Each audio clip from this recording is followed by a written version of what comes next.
Good morning, everyone, and happy Wednesday. Wednesdays are my favorite days because it is live stream day for Avero advisors. If you're joining us for the first time and you don't know who we are an independent third party technology consultant specializing in public sector agencies in terms of anything related to modernization. And we're going to dive into that today. Our topic is very unique because a lot of times we are asked and we are bombarded about being a tech firm, and that is absolutely not what we are. And Robert and I thought it would be a great idea to revisit this topic. If you follow us on our social media platforms, we have discussed this before, so make sure you check out our YouTube channel and all of our social media platforms. We go live every Wednesday and we share content because really, as a consulting firm, it's our job to be an independent advisor and help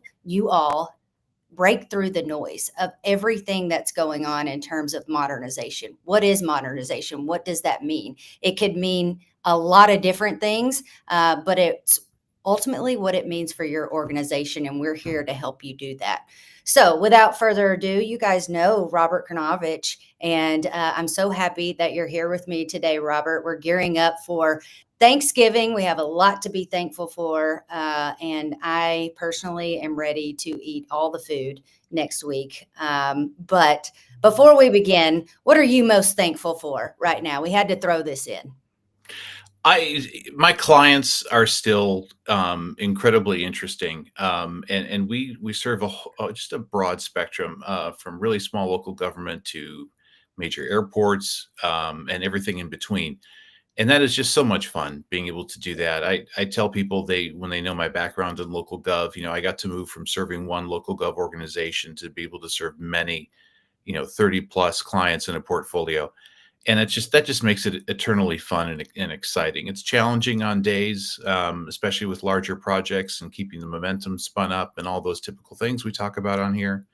But it is so nice to have such interesting and varied clients that every year that portfolio gets bigger and bigger, and the challenges we take on and help people with get bigger and bigger as well. So much fun. It is. It is. And I couldn't have said it any better. What fills my cup is, the work that we do touches so many lives, right? And it is very, very rewarding to be able to sit in a position where you can guide people through actual transformation and touch more lives than just that one person. So thank you for being here today. If you are joining us today, please, please, please comment. We want to hear your comments. We want to hear your questions. I know AV had a great engagement last time, and RK and I really want to beat him in that. So please chat with us, ask us anything that you want to know. And I have shared our latest white paper, and it is based around a discussion that AV had given at ICMA this year. So please make sure that you download that with the QR right below our faces here. All right, so let's dive in, Robert. So Robert came to me and said, "Hey, I really think that we need to revisit this topic. I think it was great when AV and I did it years ago, but I think we need to revisit it." So Robert, dive into why you wanted to revisit this topic today on the live stream. It's important to understand the unique role that we play, mainly because we are not just a technology firm. We do offer technology solutions. We can do some real hands-on work as well with your technology solutions, but we have tried very hard to not stray into the territory of just being a technology firm. Because the reason why we got into this business in the first place is our ability to relate and deal with the client and be their advocate so that they get a solution, not just a technology piece. And I think that's the biggest thing is we don't chase technology, we deliver solutions for the client. And it's important to keep an eye on that because we do have clients that ask us to come in and do very specific technical work, which we can in a lot of cases. There's also some other cases where it's more appropriate for an implementer to take that on specifically. So I always like to make the distinction because I think it really highlights the reason why clients hire us in the first place, which is they don't do this on a daily basis. On the other end of the spectrum, you've got a technology firm that they sell a product or a suite of products and they implement that all day long. And that is a massive difference, not only just in technical aspects and knowledge and experience, but also the change management aspects. Oh yeah. Because technology firms are selling a piece of technology. That's what they do. We are selling a solution that's actually viable, that's right sized for you, that is sustainable in the long run, actually does what it needs for you specifically. And tech firms don't focus on that. They focus on selling you a product. Right. Right. And how many times, do organizations go through big modernizations like ERP transformations in one lifetime, right? Typically, these should be legacy projects. I mean, we've talked about that too. Sometimes they are not, right? Because they fail. But my point is, if you've never been through an ERP modernization or any modernization project, how do you know which product is the best fit for you? You know what vendors are telling you, right? But have you done the actual legwork that it takes to really understand where your organization is today and where you're going in the future, and which solution best fits that? That's where we come in, and that's exactly right, Robert. That's why we don't sell technology, because we don't want to be confined to one thing. And also, we're in the business of educating our clients, right? There's so much noise in the market. They get bombarded daily with email and phone calls from this vendor and that vendor and me, right? So why should they pay for a service when they could just go and buy the thing? What is your opinion on that? Yeah, it's like we always say, clients don't know what they don't know, and you hit it perfectly. They don't do this on a regular basis, even in situations where maybe you brought in a new CFO or a new head of HR, and they actually went through an ERP replacement at the prior place. It's good cultural experience, but again, the uniqueness of the environment you're going. The problem is technology firms want to shoehorn you into their offerings, which is it's not a bad thing. I get it. You're there to sell a product or a suite of products, but it's a very myopic way of looking at things because every single client is unique in their desire and vision, their financial ability, their cultural ability. Mhm. And you have to really understand the nuance of that so that the solution actually is viable and sustainable. It's pretty easy to get a council or a county commission to bite off on a nice piece of technology with some one-time dollars. It's another thing where 2 years later, it either hasn't been implemented and the vendor's already gone away. It's been implemented, but it doesn't work the way that it was supposed to in the first place, or it was sort of implemented and they have a bunch of modules that they're still paying for that were never actually turned on because, as we talked about before, the software vendor wants you to get you to go live as quickly as possible. That's how they Mhm. maximize their profit.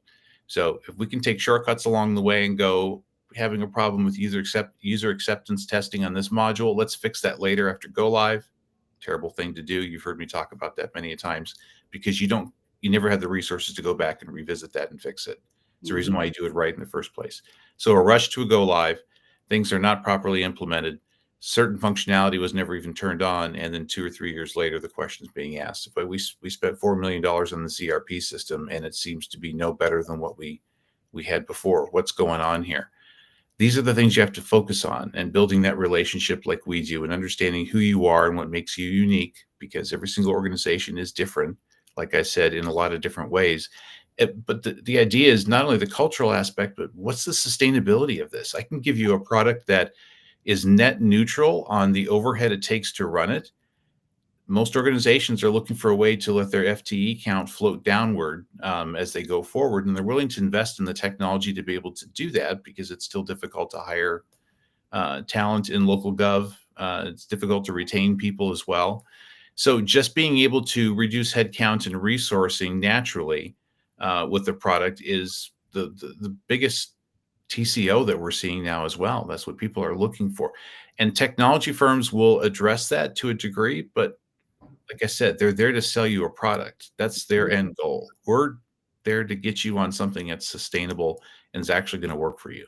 Yeah, long term. So, I mean, we talk about modernization, right? We talk about it all the time. That's what our whole firm is built around.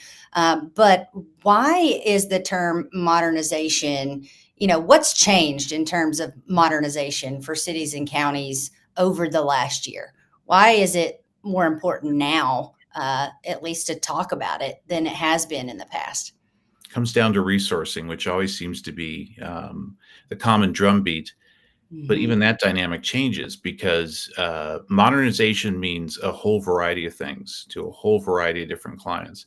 For some, it's the piece they want to lead with their public relations. And for some, it's actually imperative for proper service delivery to be on the cutting edge of modernization. Other clients, especially some smaller local gov entities, they can dream big, but they know they're never going to have the resources. They're never going to have the public support to be able to do that. So modernization for them, I've got one client that still doesn't have connectivity out to a lot of their county buildings. Ideally, in their mind, they would like to keep the old-fashioned punch clock that they have. That's incompatible with going with a modern ERP system, but it's not their fault. It's an infrastructure issue. So you have to find the balance between what is going to be possible and practical with you versus in some cases, we can put together a really great selection, give you a variety of vendors shortlisted. You can select them. And Hmm. then at the end of the day, when it comes time to start the implementation, the client will go, we just simply don't have the money to do this. We really want this ERP system. We've done all this work. Can we delay this a year? And that's a very difficult situation to be in. And those are tough conversations. Sometimes we have to burst the bubble with a client and go, you're not going to be able to take on this class of an ERP system. You really need to focus on this because this is what is going to be sustainable for you in the long run. And you brought up legacy. Hmm. And that is such a key thing now that 4 or 5 years ago wasn't necessarily in play. There's so many internal senior leadership levels like CFO and CHRO, and even like the CIO in some cases. They want this to truly be their legacy and they mean it. They want modernization. They want to leave the organization better than when they started in that position. So sometimes those are very small goals that are attainable, but there's larger goals as well that by a lot of other places definition would be modernization, but you're never going to be able to get the funding and the resource and the support to be able to do that. Local gov in a lot of places still struggles. They always have, they probably always will to a great degree, and therefore you have to right size the solution for them and can't give them some monstrosity that increases the overhead for them to be able to do it. It's simply not sustainable. No. What? How does being vendor agnostic set us apart? We can really truly right size the correct solution for you. One of the reasons why I also don't like to align specifically with the vendors because things change on a regular Mhm. basis. And even in small ways, there's a product that we, for a while, were doing a lot of implementations on the replacement of that product with another platform simply because that vendor who had cornered that particular market for an ERP system was losing a lot of their staff. So not only were they not putting development and research and development back into the product as well, but their regular support staff who knew the product, who knew the customers or the customer relationships, folks were leaving. A little bit was culturally, a lot of it was actually pay, what they were willing to pay people. So they were losing people. And so it was still a good product, but people were jumping off of it because they weren't getting the regular support, the experts that they had come to rely upon to fix certain issues or develop a certain module, or come in and redo some of the policy settings configuration. All that knowledge started to evaporate and customer service suffered. And we just watched them dwindle down. No fault of the product, the fault of the company and the direction that they wanted to go in or they had to go in. So Mhm. just because this product is great today and they're really eating the lunch of this other product and they're really taking over the market, and I could name some names but I won't. uh, Not naming names. No. they might not be there in 2 years. It might not be the same level of service, and in some cases they do drastically change the product and not for the better. It just changes too much. It would be difficult for me to just look at you and go, okay, you're this size market, you need this particular ERP system, because we actually need to dive in, see where the pain points are, the specific things that are unique to you. But every time we do demos, people think that we see the same system over and over again, and we do to an extent. But a lot of times these demos, you get to see where this vendor is today, the software vendor is today versus where they were a year ago when you last looked at a demo for another client. And sometimes that's a massive difference. Hence the reason why we can't just align ourselves with one particular product in the first place, is that environment changes too much. Right, right. And every organization is different and they do business differently, right? They have different needs, they have different integrations. So I always get a little passionate, if you will, about some firms who are, system integrators, but they have another side of the business that gives an agnostic, needs assessment or does some of the same work that we do in terms of requirements definitions to procure a new ERP system. What are your thoughts on that? Because for me, it's not really an agnostic approach if one side of your business is they benefit from selling a specific big name, right? I don't think that that is an agnostic approach. I think that they, are very persuaded to pull them into that system, right? Whatever system they're selling. So that piece bothers me a little bit. When you say you're truly agnostic, I think you don't need to be selling any other pieces of software. Yeah, there's a conflict of interest there that's inherent, and I think if we look at it from the lens of the private sector, they're less worried about that. Mm, The public sector, because you're dealing in the realm of public trust, which is the reason why procurement processes are the way they are and the way accountability is done and the reporting and open meeting laws and open records. When you're in the realm of public trust, that takes on a different flavor. And it's not necessarily that there is a conflict of interest. You have to deal with the perceived conflict of interest when you're working in local government. And that's difficult, even to the extreme of you can have a lot of vendors. Let's say you put out a solicitation mhm, and you have someone come in, an implementer or even like an actual software vendor. They're going to come in and they're going to do the discovery and they're going to put the needs assessment. And then, of course, they recommend you go with our product. They've got the inside knowledge. They've been there for the beginning. They have the relationship.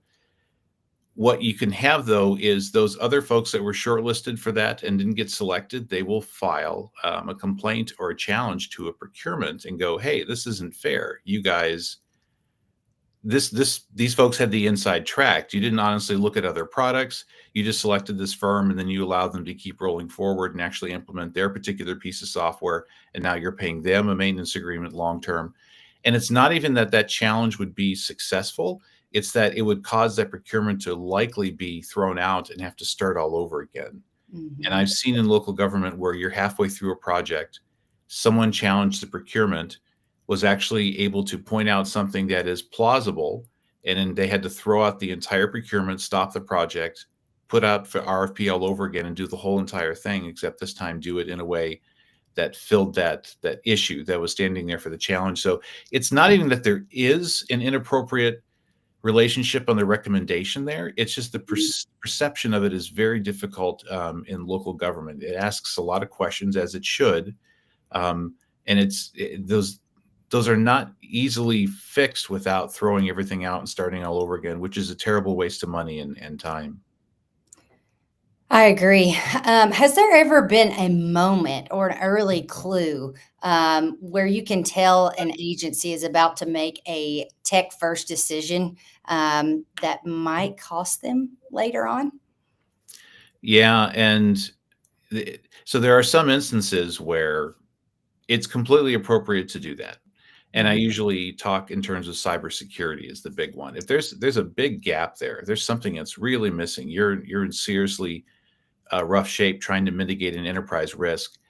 Yeah, you want to run out and buy a solution just so that you can fill this. You can put in multi-factor authentication or whatever the issue is. Disaster recovery module. That's understandable. You can do that as a short term.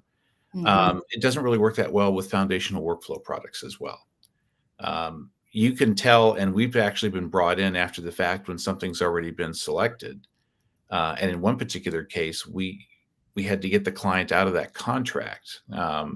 So there's a lot of cases where we get in there and it's like, oh, they've already made the decision, they've already selected the product. However, we can already tell it's not configurable to the exact way that they need it to. There might be a better product out there. We might be able to push back on the vendor. A lot of clients do not want to go down the road of canceling that contract and going out and doing the procurement all over again. In some cases, when it is such a critical piece, say it's the financial reporting or it's the portal aspect for your interaction with your public, um, you know this is set up for failure. This will not be successful. And the software vendor is already telling you, yeah, I know you guys want that, but we never promised the client that we were going to be able to deliver that. I mean, major red flags that it's like Mhm. you're going to spend the money and burn your political capital to implement a product that you know is not going to work for you in the long run. This is a serious situation we need to look at, and decide how we're going to tackle this, because you don't want to start a project that's already set up for failure. That just doesn't make sense. Right. When you think of these agencies who have really transformed and modernized, what did they do differently than those who just went out and bought the thing? Great question. It starts with having the vision. They know what the actual outcome is. Um, and sometimes clients have that in mind, especially the ones that have done their homework and go, these are our pain points. This is what we are looking to solve. Um, and sometimes that's just as simple as the mayor just would like a reliable financial report to look at once a month, Right. like we've heard in some cases. But they know why the project's important and they know what it's looking to solve. And it can be a mix of a little bit of detail, like very specific things, but it has to tie to an overall vision. Is it going to improve service delivery of the organization? Is it going to allow decision makers to make quicker decisions, more accurate decisions? Is there a bottleneck in a workflow because there's so many manual workarounds that it's choking because no product seems to be able to fit that, but we never really took a look to see what's on the market now that could provide that particular workflow. You have to have a vision, and it can't just be modernization for modernization's sake. It can't just be my mayor's really upset that our technology looks old, buy me some new technology. it Mhm. it doesn't work. It in the best case, it leads to a boom bust cycle you've heard me talk about before. Right. Spend some real quick one-time dollars, make everything shiny and new, but it's not the exact solution you need, or it creates an incredible overhead or staffing burden. Right. Product doesn't get replaced for a period of time, but most people don't use it. You tie it to a vision, you tie it to your overall goals of your organization, and it's a lot easier to align resources to keep the momentum spun up and moving forward, and to deal with the change management. That's the real key. And like I said before, modernization means a lot of things to a variety of people. Yep. That can be just a very simple goal of we need to replace our budget book software, all the way to a full suite ERP replacement. Right. If I'm a CFO or CHRO or even a CIO, how do I manage that political pressure that could be coming from above me? Right. How do I manage that? What advice do you have? So there's a couple of things I think, if you're buying, like, and we'll speak in terms of ERP. If Hmm. you're looking to replace your ERP, a lot of your governance for that project needs to be very similar to the way you make decisions already in the organization. Sometimes we come in with, um, vendors will come in with a particular solution, but they want to have this kind of governance, and that can work, especially if it's a little bit better than what is currently in the organization. But you can't drastically change the way you make decisions and align people in an organization. One, it makes change management very difficult, because change management is just a long multi-year drumbeat over and over again. That's how you extract true change out of folks. A constant vision, constant focus on what the end goal is, as well as at the task level. But you can't move things drastically internally when it comes to political capital. So you have to recognize in the very beginning, who are the stakeholders, who are the folks that are going to be champions, who are going to be very anti this particular product. And you have to have that laid out in your mind, at least before you start taking on a project like this. That's what determines its success. There are going to be challenges, as you go through an ERP implementation. There's even simple things such as leadership changes in the middle of it. You get a new town manager, you get a new mayor, you get a new CIO, you get a new CFO, and you have to deal with that in a unique way as well. But figuring out how that playing field looks, for using your political capital, as well as your change management, you have to have figured out in the first place before you even take on a particular project like this. You can't figure it out later. It's too difficult. It's too multi-layered, and you will get better long-term success if you take the time early on. And it's actually Right. We ask that question in shortlist presentations as well. We phrase it a slightly different way, but one of the big reasons why we ask why this, why now is because we usually start to hear what are the political implementations and implications internally on this project. And that actually gives us a great picture as to, oh, okay, this is really why they're doing it, because they're getting pressure from here, or this expectation changed, or this new person came in as the CFO. Hmm. Yeah, and I don't know why my brain went here, but we've been seeing a lot of RFPs lately because there are systems that are sunsetting, right, within the next 2 years. Some big names that are sunsetting. So, what advice do you have for those folks who feel like they're pressured to do something? Because their system is sunsetting and the vendor is like, "Oh, we're going to turn off everything." Where do you start? What do you do?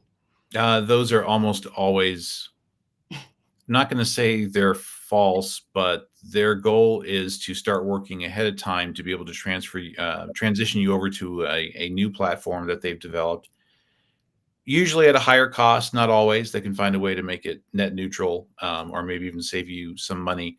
But once they've developed that product, they need to be able to move people to that product quickly so they can maximize their investment on it. So they're going to use a little bit of scare tactics. I'll be nice. I'll say scare tactics to try and get you to move over to there quickly. Even in a situation where a vendor is like, no, we are not going to support this product anymore. There are folks out there that will be able to sustain and support that product during the transition. Hmm. When folks select a new ERP system, it's really easy to focus on the new product and ignore the current one, Hmm. even to the detriment of the organization. You're sending all your resources towards this new implementation.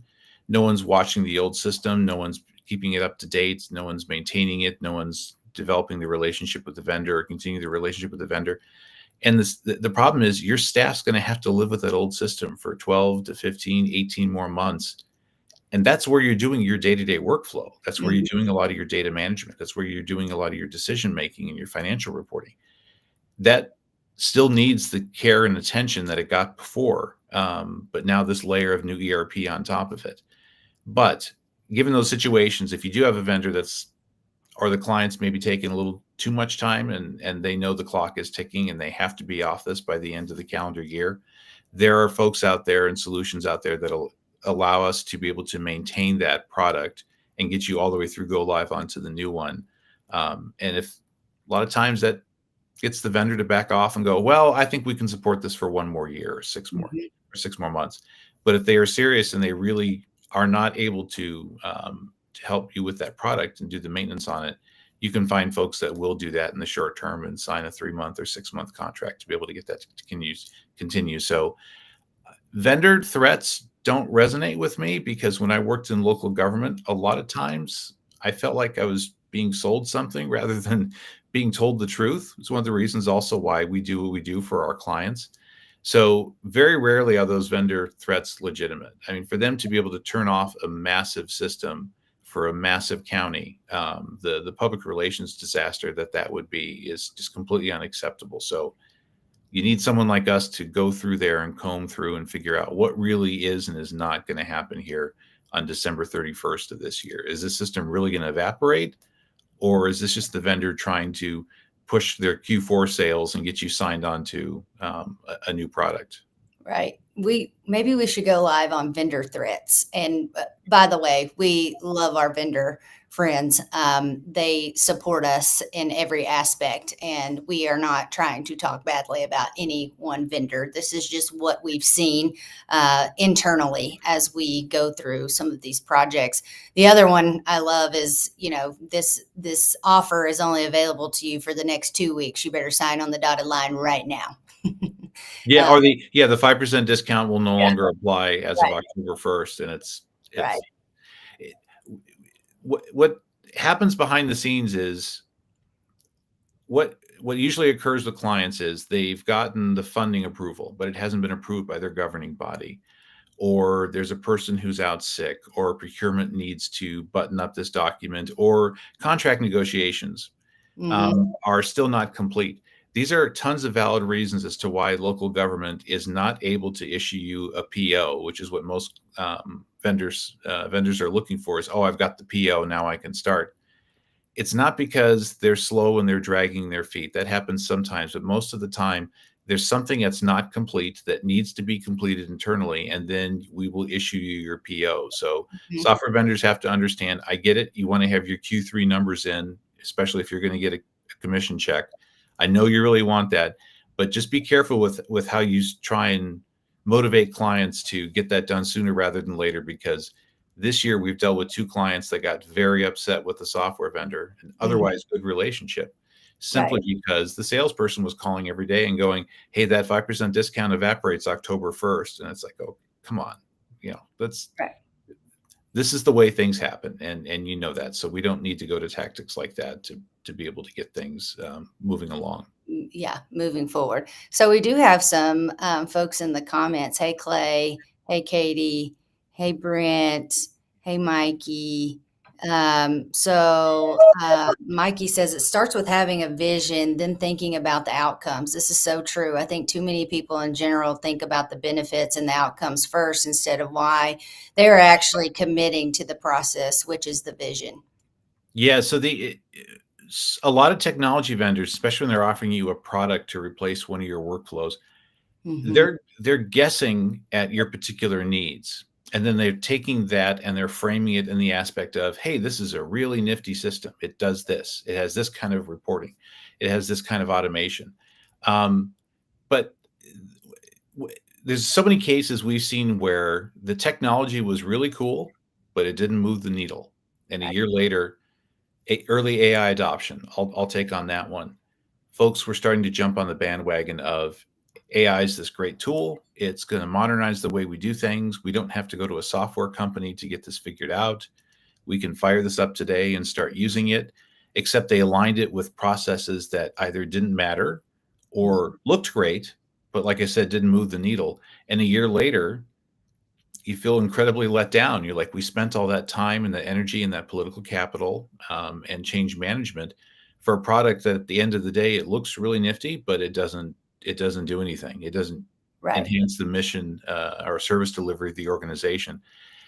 And technology vendors are pretty excited about their product. You have to be able to sort through, okay, that's a poor assumption that you're making. This is actually what this needs to solve. You Hmm. need to be able to do that. Otherwise, it looks like, oh, this is great. Here's the check. Let's implement it. Let's turn it on.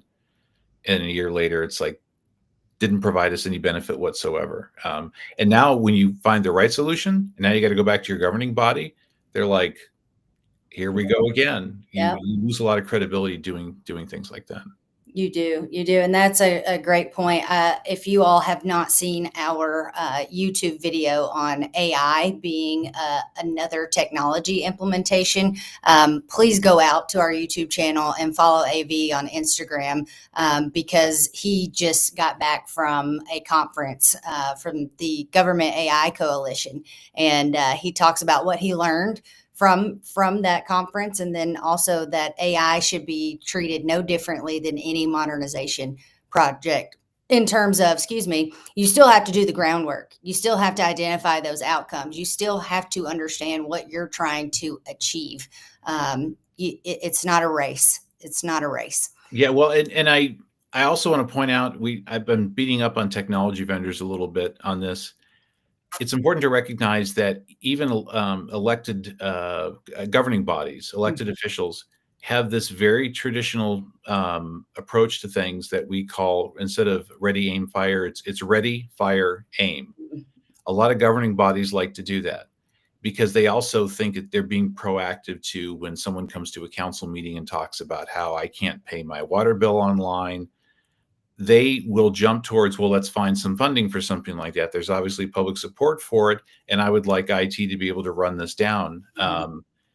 That is very much of a ready, fire, aim solution. So it's not just technology vendors, but the problem is that does set up a perfect environment for a technology vendor to go, I've got a solution for being able to take portal payments on the water bill, and I can have that live for you in 30 days. And that's not a bad thing, but you really need to vet as to what you're going to get for that, because that's a great claim. But again, with all the other things we talked about, is it actually going to be a useful product in the long run?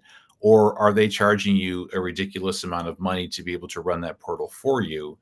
And then therefore now you have something that's an enterprise fund Hmm. service delivery that starts the funding starts dwindling off significantly because now they're losing a lot by paying this other firm to run the portal. So Hmm. there's a lot of issues that actually come from the elected bodies themselves that prefer to quickly react, throw money and resources at it, give you something in 30 days, and that's a lot of the challenge we work with clients as well. Is let's slow down, let's tie this to a vision, let's make sure this is exactly what you need, let's make sure it's Yeah. sustainable funding wise and resource wise. And let's have a plan and a roadmap and prioritize those things, so because maybe you fix the payment issue, but then that causes other issues like funding dwindling or whatever else, right? So long-term vision is key. Before we wrap up, Robert, Clay asks, when a tenured public sector employee digs in their heels fighting against a major technology upgrade for the org, who usually wins and why? It's a great question, because I was just talking with a client 3 weeks ago about this in particular. I'm going to use I'm going to use the consultant term that we haven't used yet. It depends, and I'll be honest with what this client was telling me. Their concern was they needed to figure out who they actually can bring along on the change management, um, versus folks that they know this person's been very clear. I'm not going to participate in this. I don't believe in this new system. You're not going to train my staff. You're not going to implement the modules. I want my reporting done the old fashioned way. There's a whole variety of things in there. The reason why I say it depends is because sometimes those are directly elected. A county treasurer, in some cases, is directly elected by the people. So Mhm. therefore, it's very difficult to have sway, or to be able to bring this person to the table, because they don't answer to a county manager particularly, or even a county governing board. Right. They report directly to the people on things like that.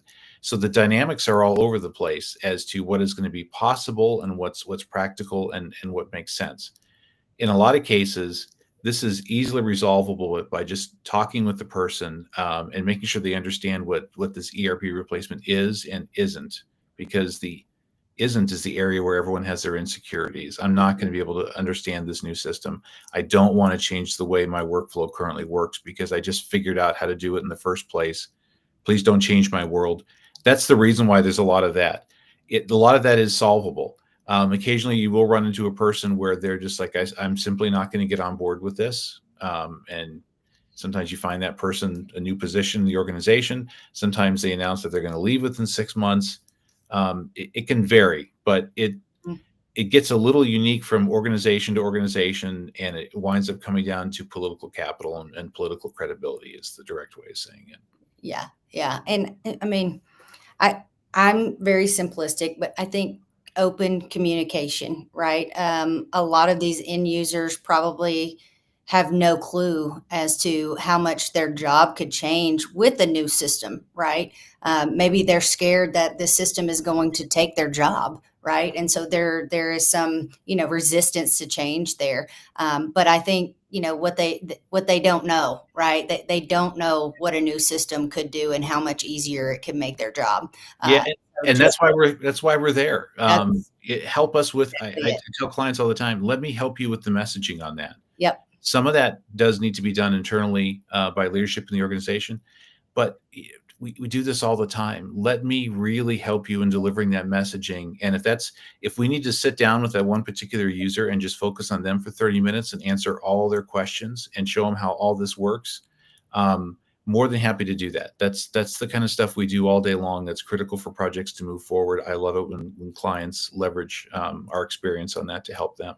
Yeah, absolutely. And that's what we're here for. So, as we wrap up today, any final thoughts on Avero not being a tech firm? Let me be your bulldog and your advocate, because There- that's what I actually enjoy the most. I get to leverage my experience, the team's experience here, all of our experience to give you the outcome that you need.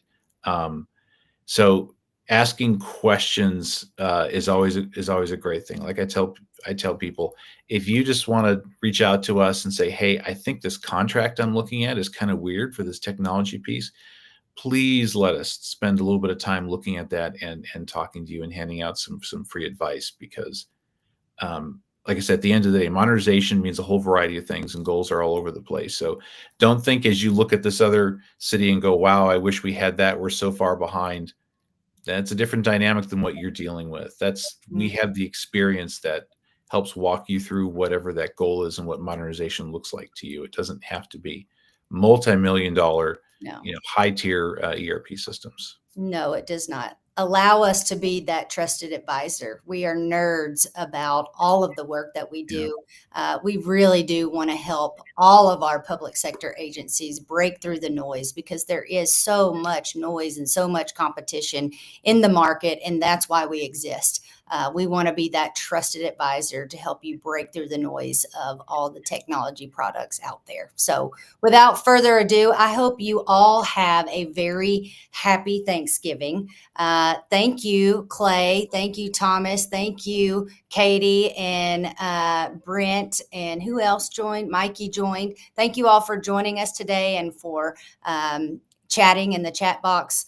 Please go out and follow us on all social media channels. We have great content out there, and review the video we did a few years ago. It wasn't me. I don't know if I was around then, but let us know who won. I think it's us. Me and Robert. I think did a better job than you and AV. No, I'm kidding. But thank you all. Happy Thanksgiving, and we'll see you next week. Bye.